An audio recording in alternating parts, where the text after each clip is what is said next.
Assalamualaikum warahmatullahi wabarakatuh. Halo semuanya. Perkenalkan, nama saya Dayang Nur Eza Fatihah. Di sini saya akan menjelaskan mengenai mata kuliah planktonologi dengan tema pada hari ini, yaitu keanekaragaman zooplankton. Nah, apa sih itu zooplankton? Zooplankton merupakan organisme mikroskopis atau makroskopis yang hidup di perairan dan bergerak mengikuti arus.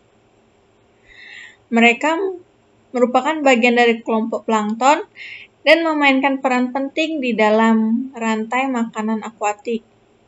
Nah, ciri-ciri zooplankton yang itu sendiri yaitu pertama, mikroskopis atau dapat dilihat dengan mata telanjang. Yang kedua itu berkembang biak secara seksual atau aseksual. Yang ketiga, mengapung di permukaan atau kedalaman perairan. Nah, di samping itu merupakan gambar-gambar dari ciri-ciri dari zooplankton sendiri.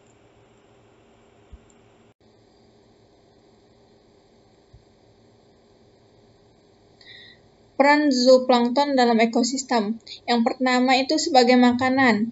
Nah, di mana zooplankton adalah sumber makanan utama bagi ikan, krustasea, dan berbagai jenis burung laut. Yang kedua, pengatur kualitas air, di mana zooplankton sendiri berfungsi atau berperan sebagai menjaga keseimbangan populasi fitoplankton dan membantu mengontrol alga yang ada di laut. Yang ketiga yaitu sebagai nutrisi, yang dimana zooplankton sendiri terlibat di dalam proses daur ulang unsur hara di perairan. Nah, di samping sini ada gambar rantai makanan yang ada terjadi di laut. Misalnya dari fitoplankton dimakan oleh zooplankton, nanti zooplankton dimakan oleh ikan kecil dimakan oleh ikan besar. Nah, ikan besar dimakan misalnya oleh paus bergerigi, nanti kan, nah setelah itu maka terjadi penguraian dan siklus itu akan berlangsung secara terus-menerus. Yang kedua itu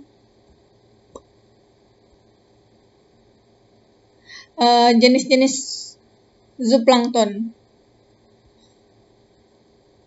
Nah, jenis-jenis zooplankton sendiri yang secara umum yang pertama ada Copepoda yang merupakan kelompok zooplankton dominan dan berukuran kecil berbentuk seperti udang. Nah, Copepoda ini biasanya ditemukan di hampir semua perairan. Yang kedua ada krill, yaitu merupakan zooplankton besar yang penting dalam rantai makanan laut, terutama di laut Antartika. Yang ketiga ada rotifera, yang dimana organisme mikroskopis sering ditemukan di air tawar, memiliki alat makanan berbentuk seperti roda. Yang keempat ada jenis zooplankton yang itu protozoa, yang dimana organisme uniselular yang dapat bergerak dengan bentukan flagela atau silia.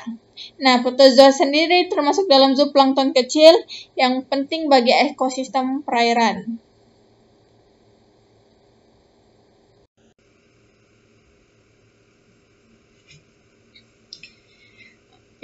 Terus ada keanekaragaman zooplankton di berbagai perairan, yaitu yang pertama itu perairan laut, di mana zooplankton laut seperti krill, copepoda, dan larva ikan berperan besar dalam ekosistem laut. Yang kedua ada perairan tawar, yang dimana daun dan sungai yang dimana dia hidupnya di danau dan sungai, yang seperti rotifera, Cladocera, dan Copepoda. Ini merupakan jenis utama yang ada di danau atau sungai.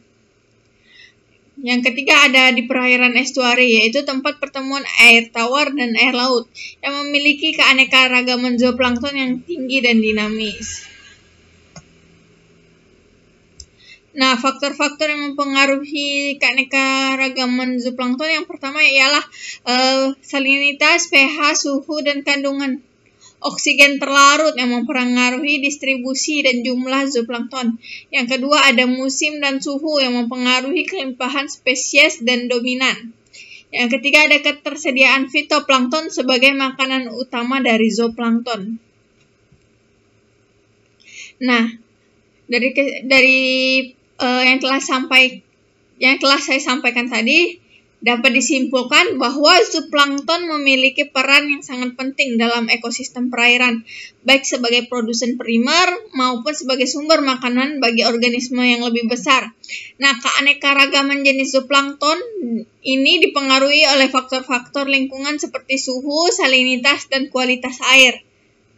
Nah, pemahaman tentang keanekaragaman zooplankton ini sangat penting untuk pemantauan kesehatan ekosistem dan dampak perubahan iklim. Sekian yang dapat saya sampaikan mengenai keanekaragaman zooplankton. Terima kasih.